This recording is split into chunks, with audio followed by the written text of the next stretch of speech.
4장 3절부터 7절까지입니다. 창세기 4장 3절에서 7절까지입니다. Genesis chapter 4, 3 through 7.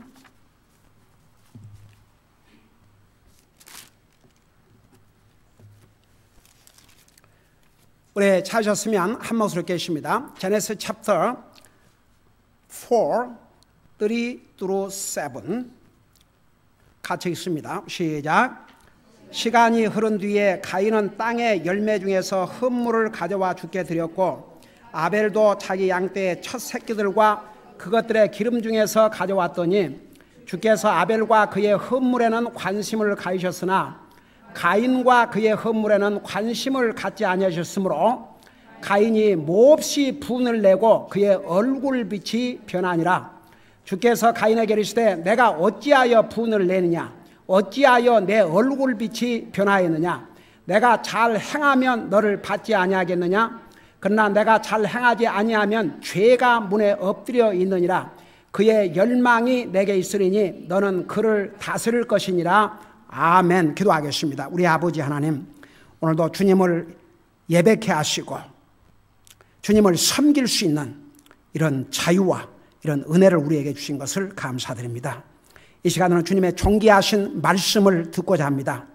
말씀을 전할 이 종을 주의 성령님의 도구로 사용해 주시고 주님께서 전하시는 그 메시지를 어떤 것에도 방해받지 않고 분명히 증거할 수 있도록 이 종을 사용하여 주시옵소서. 예수님의 이름으로 간절히 기도하옵나이다. 아멘. 앉으시기 바랍니다.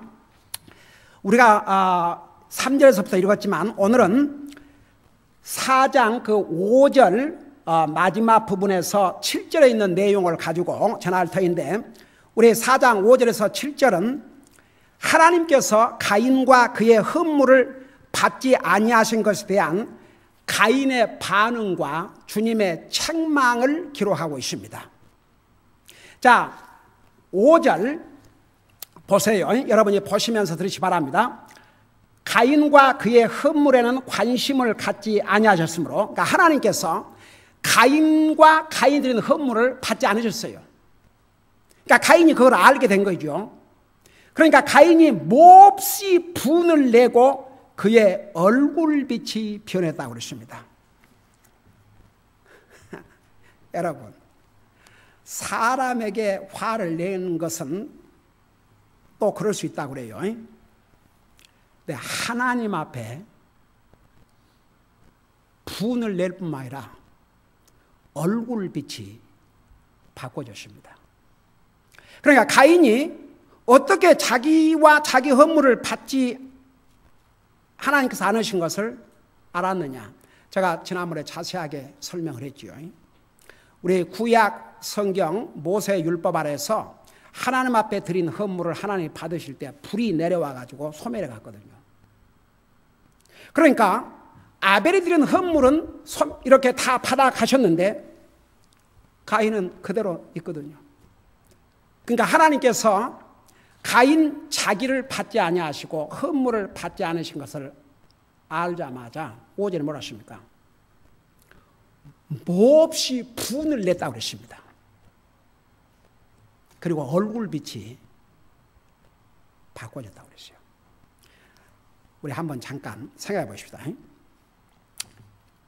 가인의 이 반응을 보면요, 왜 하나님께서 자기가 드린 헌물을 받지 아니하셨는지 자기의 마음과 생각의 자세도 살펴보지 않았습니다. 또 자기가 드린 헌물이 얼마나 무성의하고 보잘것없는 것이었는지도 생각하지 않았습니다. 무조건 화부터 냈습니다. 그리고 얼굴빛이 달라졌습니다. 이것은요, 단순한 화를 내는 정도가 아니고 그야말로 죄에 이르는 분노였습니다. 여러분, 우리 여기 다시 돌아올 테니까 에베소서 4장을 잠깐 펴보시기 바랍니다. 신약 성경 에베소서 4장.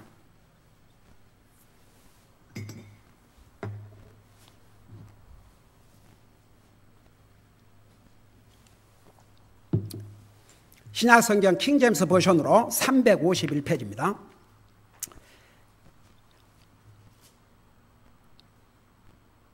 에베소 4장 26절을 보시기 바랍니다. 26절, 27절. 여기 보니까 여러분 보세요. 하나님께서 보면 들으세요. 하나님께서 우리의 체질을 아신다고 그랬거든요. 이 세상에 사람이 이모션이 있기 때문에 이상의 화를 한 번도 안 낼 수가 없어요. 여러분 어떤 사람은 화를 안 내지만 아이고 그 속으로는 더 분을 품고 사는 사람들이 얼마나 많은 줄 아세요? 차라리 화 낼 때는 화를 내고 딱 끝내야 돼요. 어떤 사람들이 못된 줄 아십니까? 화 안 내요. 근데 속으로 사람은 이모션이 있기 때문에요. 그걸 자기가 화를 안 내고도 자기 마음으로 혼자 다 그걸 감당을 한다 그러면 that's fine. 그건 원더풀 캐릭터죠. 근데 여러분 하나님께서 우리 인생의 체질을 아신다고 그랬어요. 만약 하나님께서 전혀 화를 내지 마라 그러면 나 같은 사람은 진짜 숙이 막혀 죽네. 나는요 화낼 일 있으면 화내요. 그 대신 질질 안 끌고 다녀요. 화내고 딱 됐지? 아이고 그 내가 상담하다 보면은 이런 사람도 있어요. 부부지간의 프로블렘. 남편이 말을 안 해본대요. 화가 나면 말을 안 한대요. 여러분 문제가 있으면요 도리어 대화를 해야 되는데 이 사람들이요 문제가 있으면 말부터 안 해요. 그러니까 나 차라리 화를 내고 문제를 해결하는 게 좋지. 말 안 하고 입을 딱 다문다고 그게 해결됩니까? 그럼 말 안 하고 입 딱 다물고 있으면 그 마음이 그냥 좋으면 괜찮은데 그 마음에 이제 빌드업을 하는 거죠. 비러니스를. 분한 마음을 채올리는 거죠. 그거요 절대 좋지 않습니다. 그래서 여기 보면 우리 하나님께서 우리의 체질을 아시는 하나님께서 이렇게 얘기했어요. 에베소 4장 26절에 나는 이 말씀이 얼마나 귀한지. 너는 화는 내도 be angry. 우리가 화낼 때는 화내야 됩니다. 잘못한 것을 책망할 때 아니 씩씩 웃고 야 그러지 마라 해.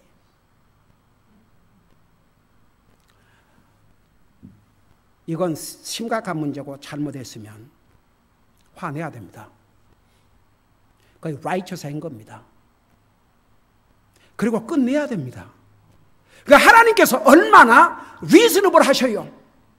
하나님은 굉장히 reasonable, 합리적이에요. 하나님께서 우리에게 감당할 수 있는 이상을 요구하지 않으세요. 제가 어제 우리 지나 자매가 우리 에리카 픽업하러 오셔가지고 잠깐 차에서 얘기하는 가운데 우리 리디아의 안부를 묻고 자매 얘기를 하면서 그런 얘기를 했어요. 성경에 보면 하나님께서 우리에게 시험을 주시면 시련을 주시면 감당할 수 있을 만큼 우리가 감당할 이상을 주시 안다고 그런 이제 대화를 나누면서 참 하나님의 말씀을 통해서 우리가 격려를 받았어요. 여러분 우리의 삶 속에 여러 가지 시련이 오고 어려움이 오고 그래요. 근데 이제 그러니까 참 아무리 구원받아 하나님의 자녀라도 염려할 일이 있으면 염려되고 걱정이 되고 사도 바울이 그 많은 고통을 당했지만 그보다 더한 것은 교회를 위한 내 염려라고 그랬다고요. 교회 그러니까 건물이 아니고 구원받은 하나님의 자녀들을 교회라고 그래요. 구원받은 하나님의 자녀들이 여러분 보세요. 내가 두세 사람이 함께 있으면 내가 함께 하신다 그 말은 혼자 있으면 함께 안 하신다 그 말이 아니고 벌써 구원받은 하나님의 아들을 두 사람, 세 사람이 있으면 내가 그 가운데 함께 하신다 그 의미는 하나님께서 교회로서 인정을 하신다 그 말입니다. 아무리 1000명이 모인다 할지라도 그 가운데 5명이 구원받고 100명이 구원받다면 100명만 교회고 나머지는 소셜 게더링. 나머지는 교회 아니에요? 교회란 말 자체가 이클레시아 그릭 말에서 구원받은 하나님의 자녀들의 모임을 교회라고 그랬습니다. 10,000명이 모인다 할지라도 구원받은 사람이 1,000명이 된다면 1,000명만 교회예요. 하나님의 눈 안에서. 나머지 9,000명은 교회 아니에요. 소셜 게더링이지. 여러분 교회는 주님의 몸이고 우리는 지체라고 그랬습니다. 여러분은 손이 아프면 손이니까 내 몸이 아니니까 괜찮다? 손이 아파봐요. 온몸이 아픔을 느껴요. 머리가 아파봐요. 온몸의 아픔을 느껴요. 발이 아파봐요. 온몸의 아픔을 느껴요. 우리 교회 성도들은 주님은 몸이고 우리는 지체라고 했습니다. 우리 가운데 성도들이 누가 어려움을 당하면 그게 그 사람들만 어려움이 아니고 우리 어려움이 돼야 됩니다. 다 같이. 이해가 되세요? 우리 교회 멤버가 아픔을 당한다. 어려움을 겪고 있다. 그게 나의 아픔이고 나의 어려움이 돼야 됩니다. 저는 요즘은요, 진짜 본인이 여기 있어서 참 말해요. 그렇지만 눈만 뜨면 주님, 우리 리디아, 주님, 우리 안자매, 주님, 우리 이상순 자매 도와주세요. 도와주세요. 도와주세요, 주님. 나도 자식을 가진 아빠로서 우리 안자매 마음이 얼마나 찢어지겠습니까? 얼마나 아프겠습니까? 도와주세요. 도와주세요. 그 마음을 붙들어 주세요.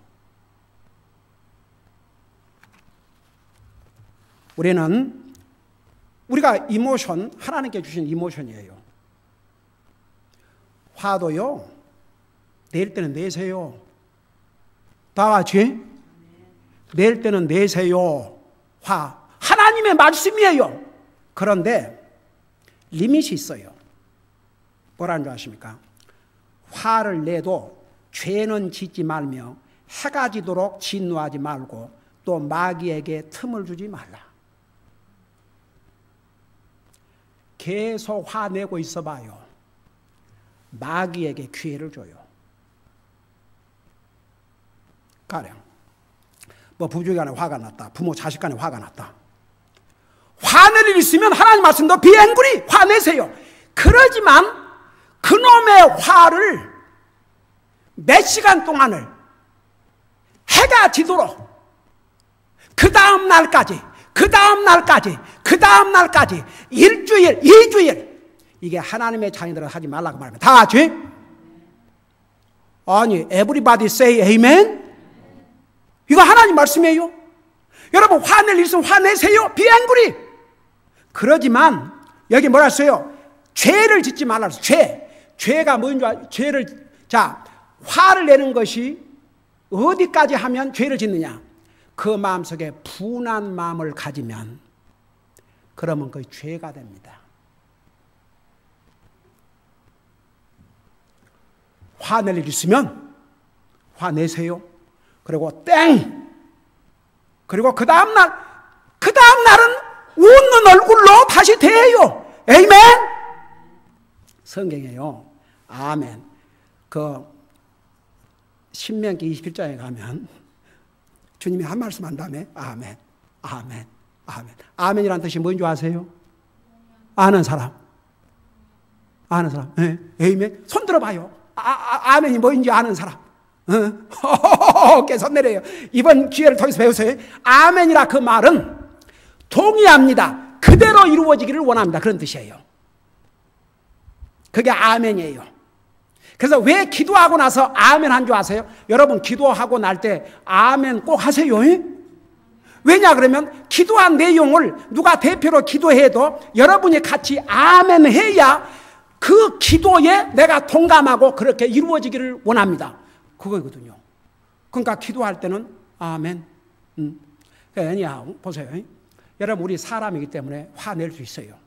화내세요. 화내야 될 때는. 근데 그것으로 딱 끝나세요. 죄를 짓지 말라 그 말은 우리 마음속에 분을 품지 말라 그 말입니다. 그리고 계속 그걸 끌고 가지 말라 그 말입니다. 여러분 그것처럼 사람을 힘들게 하는 거 아세요? 사람이 살다 보면 짜증날 때도 있고 화날 때도 있고 화내요. 그리고 됐지? 그리고 새 출발해요. 뭘 그것이 좋다고 이고 지고 싸고 어떤 사람들은 정말 사람을 옆에 사람 미치게 할 수 있어요. 우리는 그런 사람이 되지 마십시다. 다 같이 화낼 거 화내고 that's it. 그 다음 날까지 해질 때까지 그걸 안 하면 마귀에게 기회를 줘요. 결국은 엄청난 데미지, 엄청난 손실을 가져온다고 말입니다.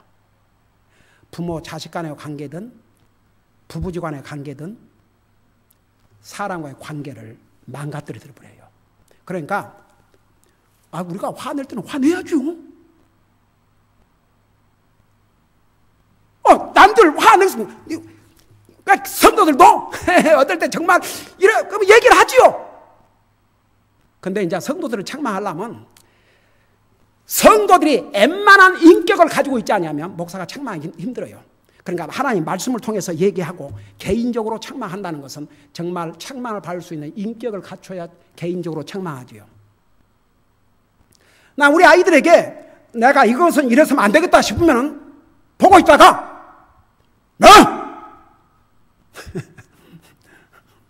얘기하죠. 그리고 돌아서면 됐지. 하나님께서는 우리의 체질을 아셔요. 만일에 never be angry 그랬다면 이건 참 큰일이죠. 그러면 다 속이 다 그냥 어떻게 되겠어요? 그러니까 be angry. 그러지만 분을 품지 말고. 그런데 가인은 분을 품었어요. 여러분 다시 이걸 생각하면서 창세기 4장을 가보세요. 창세기 4장. 자, 폈어요. 여러분 다 보시고 들으세요. 창세기 4장 5절. 거기 보니까 가인과 그의 어머니를 관심하지 아니하였으므로 가인이 몹시 분을 내고, 와, 영어로 Cain was very wroth. 이것은요 단순한 앵거가 아니에요. 앵거 이상이에요. 아주 그것도 very, 아주 그냥 몹시 분을 내고 그의 얼굴빛이 변하니라. 참나 기가 막혀서 사람도 아니고 하나님 앞에. 여러분 사람이 바른 자세가 뭐냐 하면 이런 경우에 내가 뭘 잘못했을까? 먼저 자기를 봐야 되잖아요. 야, 하나님께서 나를 안 받으셨다면 왜 나를 안 받으셨을까? 뭔가 내 마음의 자세와 생각이 잘못되지 않았는가? 그리고 내가 하나님 앞에 드린 헌물이 너무나도 무성의하고 그랬지 않았는가? 그걸 돌이키고 만일에 가인이 이렇게 했다고 생각해봐요. 그때는 사람과 하나님과 대화가 가능했으니까 어메이징. 하나님께서 직접 가인에게 얘기하셨잖아요. 그러니까 하나님 앞에 하나님 왜 내 동생과 그가 드린 헌물은 받지 아니하시고 받으시고, 에이멘, 그 얘기해 주라, 에이멘. 나 지난번에 내가 설교한 거 한번 들어봤는데, 이게, 하나님께서 가인과 가인들의 헌물은 받으시고, 그 아벨을 갖다가 잘못 얘기했어요. 왜냐하면 인터넷을 통해서 많은 사람들이 듣고 있기 때문에, 제가, I have to watch it all over again. And 내가 이제 잘못했으면 그거 정정해가지고, 그거 빼고 그렇게 하거든요. 저도 내 설교를 다 들어요. 매주. 그러니까 만일에 가인이 아벨이 하나님 앞에 드린 헌물, 아벨은 받으시는데 자기는 안 받으시고 자기가 드린 헌물을 하나님이 안 받으신 걸 자기가 알았다면 이렇게 한번 자기 생각을 한 다음에 그 다음에 하나님 왜 저와 제가 드린 헌물은 안 받으시나요? 만일 한번 그렇게 가인이 물었다고 생각해 봐요. 하나님께서 화를 내시고 이놈아! 그랬겠어요? 아니면 친절하게 설명을 해 주셨을 것 같아요. 여러분 우리 3장에서 배웠지 않습니까? 세상에 아담과 이브가 하나님의 명령을 불순종하고 죄를 범했어도 세상에 아담 이브에게 옷도 만들어 입히시고 왜 내가 하지 말라는 게 했냐고 다 주님이 먼저 묻고 하셨잖아요. 그러니까 만일에 가인이 하나님 왜 저와 제가 드린 헌물은 받지 않으십니까? 그러면 우리 하나님께서 친절하게 가르쳐 주실 것 같아요. 하나님의 성품을 봐서 이놈아 네가 믿음으로 드려야 되는데 믿음으로 드리질 않았다. 그리고 네가 드린 헌물이 그게 뭐냐? 세상에 이렇게 내가 복 줘서 많은 채소가 열매를 맺고 많은 과일이 열매를 맺었는데 그래도 종류별로 다 못 가도 할지라도 한 14개는 가져왔어야 될 거 아니야. 겨우 그거 푸릇 하나를 가져와서 이놈아 그 성의가 없지 않냐? 아마 아버지께서 그렇게 하시고 그러면 다시 해라. 그랬을 거예요. 근데 분을 내고 얼굴빛이 달라지고 그러면 하나님께서 바로 그냥 죽이실 수도 있었어요. 솔직히 어차피 죄값으로 죽게 됐으니까. 그런데도 하나님께서 어메이징 하나님의 이제 가인의 반응을 이제 여러분 들었죠. 하나님께서 어떻게 반응을 하시는지 보십시다. 6절을 보세요. 주께서 가인에게 이르시되, 여러분요, 사람은요, 사람과의 관계에서 별로 마음에 안 들면 말도 안 하려고 그래요. 부부지간이 됐든 부모 자식간이 됐든지 마음에 안 들면 말도 안 하려고 그래요. 이게 사람이에요. 근데 계속 하나님 앞에 범죄한 인생들을 향해서 항상 아담, 이브가 범죄했을 때도 먼저 찾아오신 분은 하나님이셨고, 이 경우에도 그냥 분을 내고 화를 내고 야단 법석을 하고 있는데 하나님께서 친절하게 가인에게 말씀을 하셨어요. 뭐라고 말씀했냐면, 내가 어찌하여 분을 내느냐? 나는 이 대목을 읽을 때마다 뭐 하나님께서 그거 뭐 묻고 따질 게 뭐 있어요? 이런 못된 놈이 감히 그럴 수 있어요? 없어요? 하나님은 전능하신 하나님이시죠. 하나님께 당장 벼락을 때릴 수 있죠. 근데 하나님 그래 안 하셨어요. 하나님께서 아니 네가 어찌하여 이렇게 분을 내느냐? 어찌하여 내 얼굴 빛이 변하느냐? 여러분 보세요. 우리 하나님 보세요. 하나님 사람 화낸 거 다 보고 계시고 얼굴빛 바꿔진 것도 다 보셨어요. 그거 다 봤어요. 그런 다음에 주님이 이제 설명하신 거예요. 내가 잘 행하면 너를 받지 아니하겠느냐? 참 고마우신 하나님이시죠. 네가 바로 했다면 어찌 내가 안 받겠느냐? 그러니까 가인이 분명히 잘못한 거죠. 그 잘못한 내용이 뭐인가를 우리 배웠죠. 믿음으로 하지 않았어요. 무성의한 헌물을 드렸어요. 그 마음과 생각의 자세가 틀려먹었어요. 그러니까 네가 잘못했다 이거예요. 잘 행했으면 내가 왜 받지 않겠느냐. 그리고 나서 내가 잘 행하지 아니하면 죄가 문에 엎드려 있느니라. 여러분 우리가 한 가지 알아야 될 것입니다. 우리가 하나님 앞에 이제 이거 하나님의 경고와 동시에 약속이에요. 우리가 하나님과의 관계에서 잘못하면요, 죄가 문에 엎드려 있다고 그랬어요. 그 말이 뭔 말이에요? 가령 여러분이 지금 문 밖으로 나가거나 문 안으로 들어가는데 거기에 뭐가 엎드려 있다 그러면 그것과 부딪히겠어요? 안 부딪히겠어요? 부딪히죠, 당연히. 죄가 문에 엎드려 있다 그 말은 죄가 가인으로 하여금 죄를 범할 기회를 주려고 대기하고 있다 그 말입니다. 우리가 잘못하면 더 잘못을 행하도록 죄가 우리가 잘못을 행하도록 이렇게 인도를 해줘요. 그 다음에 보세요. 여기 뭐라는 거니? 그의 열망이 내게 있으리니, 그러니까 죄의 열망이 내게 있으리니, 그 말은 죄가 가인을 삼키려고 한다 그 말입니다. 죄가 가인을 망하게 하려는 열망을 가지고 있다는 경고입니다. 보세요. 왜 죄를 짓지 말아야 되냐면 죄는 우리에게 해를 끼칩니다. 죄는 결과적으로 사람을 망하게 합니다. 죄는 결과적으로 하나님과의 관계를 손상을 시킵니다. 그래서 죄를 짓지 말라는 거예요. 여러분 부모가, 제대로 된 부모가 자녀들에게 이런 일 하지 마라. 왜냐? 그거 하면 자녀들에게 복이 안 되니까. 이거 해라. 부모라도, 육신의 부모라도 할 것을 하면 결국 자녀들에게 복이 되니까. 아닌 말로 부모가 나이 들어갖고 자녀들에게 해라 하지 말라. 물론 잘하면 부모도 혜택을 받겠지만 사실 잘 되면 부모가 뭐 먼저 갈 가능성이 거의 확률이 더 많으니까 자기 잘 되지 뭐. 부모를 위해서 평생을 주겠어요. 왜 하나님께서 우리에게 죄를 지지 말라는 줄 아십니까? 우리가 복을 복이 될지언정 우리에게 해가 되기를 원치 않으시기 때문에 죄를 지었다 그러면요 우리에게 100% 해가 돼요. 죄는 우리 사람을 망하게 했고 죄는 우리 인생의 죽음을 가져왔고 죄는 우리에게 아무런 도움이 안 돼요. 그래서 죄가 문에 엎드려 있다 그 말은 가인으로 하여금 잘못을 더 행하도록 기회를 주고 있다 그 말입니다. 우리가 잘못 하나님 앞에 하면 또 잘못을 하게 됩니다.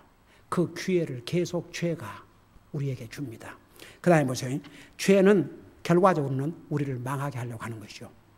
근데 3절에 하나님께서 경고와 놀라운 약속을 했습니다. 이게 뭐라는 거니? 너는 그를 다스릴 것이니라. 네, 하나 물어보십시다. 이건 약속이면서 경고예요. 여러분, 우리가 연약해서 죄를 범하지만 우리가 죄를 이길 수 있다는 얘기예요? 죄에게는 죄를 절대 이길 수 없다는 얘기예요? 이 말씀에 의하면 죄를 이길 수 있다는 얘기예요. 그 파워를 우리에게 주셨어요. 죄를 컨트롤할 수 있는 파워를 주셨어요. 우리가 마음만 먹으면 죄를 안 지을 수 있다 그 말입니다. 우리가 마음만 먹으면 죄를 이길 수 있다 그 말입니다. 그러니까 뭐라 했어요? 죄의 열망은 내게 있지만 너는 그를 다스릴 것이니라. 죄를 컨트롤할지언정 죄가 너를 컨트롤하게 하지 말라 이 말입니다. 여러분, 이 말씀은 사실 우리가 마음만 먹으면요,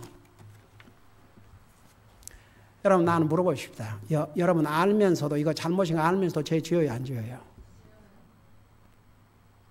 여러분 이제 내가 안 지어야 되겠다 마음 먹으면 안 지을 수 있어요, 없어요? 얼마든지 할 수 있어요. 우리에게 달려 있어요. 가인은 하나님 앞에 드린 헌물과 자기를 받지 않은 것을 보고 자기를 뉘우치고 반성하는 것이 아니고 화부터 냈어요. 분부터 냈어요. 죄를 범하는 분을 냈어요. 그걸 어떻게 하느냐? 8절에 가면 결국 그로 인해서 자기 동생을 쳐 죽여버렸습니다. 인류의 최초의 살인자가 되십니다. 주님께서 분명히 죄의 열망은 내게 있지만 너 다스리라는데 못 다스렸어요. 결국은 죄에게 정복을 당했어요. 그래서 동생을 죽임으로 인류 역사의 최초의 살인자가 됐고 그것도 형제가 형제를 죽이는 살인자가 되고 말았습니다. 여러분, 우리가 화를 낼 수 있지만 그것으로 끝나세요. 그리고 우리가 하나님 앞에 잘못했을 때는 얼른 반성하고 회개하세요. 화를 낼 것이 아니라. 그리고 우리가 죄를 안 지켰다고 하나님 앞에 작정하고 주님의 도움을 구하면 사실 많은 죄를 우리가 다스리고 안 짓고 살 수가 있습니다. 기도하십시다.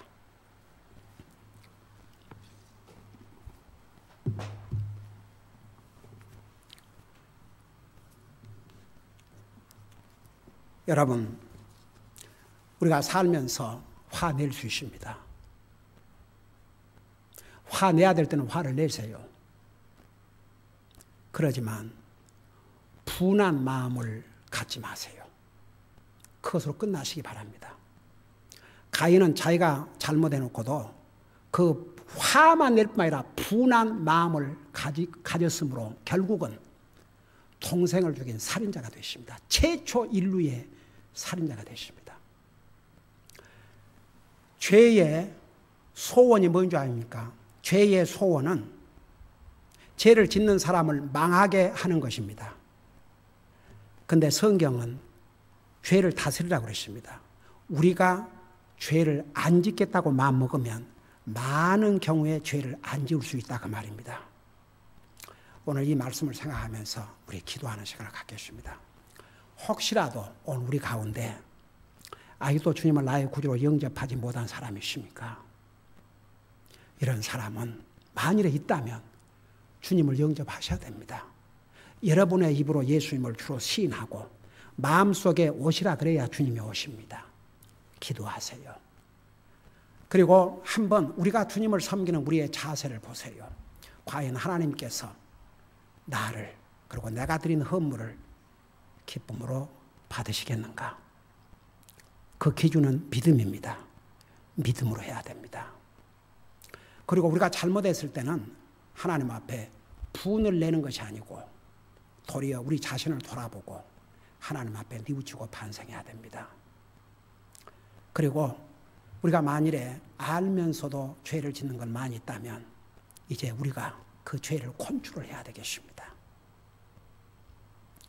그 죄를 컨트롤하지 아니하면 결국 우리가 그 죄에 넘어집니다. 하나님, 저를 도와주세요. 가인과 같은 그 자세를 버리게 해주십시오. 만일 하나님 앞에 잘못했다면 지금부터라도 바로 하게 해주세요. 죄를 다스릴지언정 죄의 지배를 받게 해주세요. 죄의 지배를 받지 않게 해주세요. 죄를 다스릴지언정 죄에게 컨트롤 받지 않게 해주세요. 하나님 앞에 간절히 기도하시기 바랍니다.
사랑의 아버지 하나님, 우리의 인류의 최초의 조상 아담과 이브의 자녀들 가운데서 아벨은 하나님 앞에 믿음으로 자신과 예물을 드렸기 때문에 받으셨지만 가인과 가인이 드린 예물은 주님이 헌물은 받지 않으셨습니다. 이것을 안 가인은 분을 내십니다. 얼굴빛이 바꿔졌습니다. 우리 주님께서 그에게 내가 어찌하여 이렇게 화를 내고 얼굴빛이 달라졌느냐, 그럴 때라도 뉘우치고 반성한 것이 아니었습니다. 우리 주님은 가인에게 너희가 잘못하면 죄가 문에 엎드려 있고 죄의 열망은 내게 있지만 너는 죄를 다스리라고 분명히 약속과 경고를 해 주셨습니다. 그는 끝까지 죄를 다스리지 못하고 죄에게 결국 져서 자기 동생을 죽이는 인류 최초의 살인자가 되고 말았습니다. 우리 아버지 하나님, 우리가 이 말씀을 통해서 항상 우리 자신과 헌물을 믿음으로 주님 앞에 드리게 하시고, 우리가 하나님 앞에 잘못했을 때는 바로 뉘우치고 반성하고 용서를 구하게 하여 주시옵시고, 때로는 죄를 짓고 싶을 때에 그 죄를 이길 수 있는 힘을 주님 앞에 간구함으로써 우리가 전혀 죄를 안 짓고 살 수 없지만 우리가 주님의 도움을 구하고 죄를 안 지으려고 작정하면 많은 경우에 죄를 안 짓고 살게 될 줄로 믿습니다. 우리 아버지 하나님, 우리 모든 성도들이 주님 앞에 잘못했을 때마다 우리가 잘못하지 않을 수가 없지만 그럴 때마다 주님의 용서를 구하고 새로운 출발을 할 수 있도록 도와주시옵소서. 예수님의 이름으로 간절히 기도하옵나이다. 아멘.